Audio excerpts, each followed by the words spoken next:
নয় তৎপুরুষ সমাস, নয় এই কথাটির অর্থ হলো নয় অর্থক। কি বুঝায়? নয় অর্থক বুঝায়। তাহলে নয় তৎপুরুষ সমাস, তাহলে যে তৎপুরুষ সমাসের পূর্বপদে একটি নাবোধক অব্যয় বা উপসর্গ এবং পরপদে বিশেষ্য বা বিশেষণ থাকে এবং পরপদের অর্থই প্রধান হয়, তাকে নয় তৎপুরুষ সমাস বলা হয়। এই নয় বহুব্রীর ব্যাপারটা একই রকম, শুধু অন্য পদ প্রধান হয় ও অন্য অর্থ চলে আসে।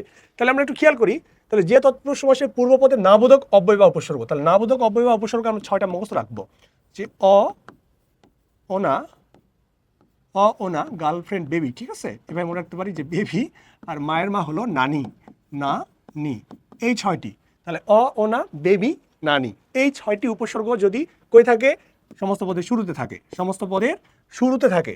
সমস্ত পদের শুরুতে যদি এই 6টি উপসর্গ থাকে এবং পরের অংশটি কি? পরের অংশ বিশেষণ হইতে পারে, বিশেষণ হইতে পারে, পরের অংশ যা থাকে থাকুক না কেন, কিন্তু দুইটি মিলে পরপদের অর্থেই প্রাধান্য থাকবে, পরপদের অর্থেরই প্রাধান্য। কিরকম খেয়াল করি, অধর্ম যে নয় ধর্ম, তাহলে কি? নয় ধর্ম, তাহলে এখানে ধর্মেরই প্রাধান্য আছে, ধর্মেরই প্রাধান্য, নয় ধর্ম বা ন ধর্ম। অশুভ নয় শুভ, ঠিক আছে?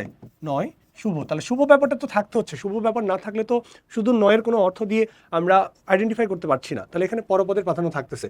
তো এখানে পরপদের প্রাধান্য পূর্বপদের প্রাধান্য থাকে, থাকে না ব্যাপারটা এরকম না, তারও থাকে, কিন্তু সে একটা ন অর্থক বা না অর্থক অর্থ দিয়ে দেয়।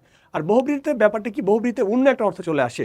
যেমন বেতার, যদি বলা হয় বেতার নেই তার যার, এই বেতার দ্বারা ওই নেই তার তারকে বোঝায় না, তারকে না বুঝে রেডিওকে বোঝায়, তখন সেটি নয় বহুব্রী হয়ে যায়।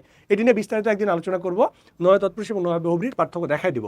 তো একটু খেয়াল করি, একইভাবে বেমানান, নয় মানান, বেআইনি, কি বলা হচ্ছে? নয় আইনি, এখানে আইনের প্রাধান্য আছে, অন্য কোনো বস্তু বা অন্য কোনো জিনিস এখানে আসতেছে না। তাহলে বেসরকারি নয় সরকারি, বিদেশ নয় দেশ, বিজোর নয় জোর, বিজোড় নয় জোড়, না জানা নয় জানা, নিরুৎসাহিত নয় উৎসাহিত, অনতিবৃহৎ নয় অতি বৃহৎ। ঠিক এভাবেই নয় তৎপুরুষ সমাস খুবই সহজ। আমরা জাস্ট দুইটি বিষয় খেয়াল করব, যে সমস্ত পদের শুরুতে ওই নেতিবাচক অব্যয়গুলো আছে বা উপসর্গগুলো আছে কিনা, ওনা বেবি নানি, আর দেখবো যে পরপদের অর্থে প্রাধান্য কিনা।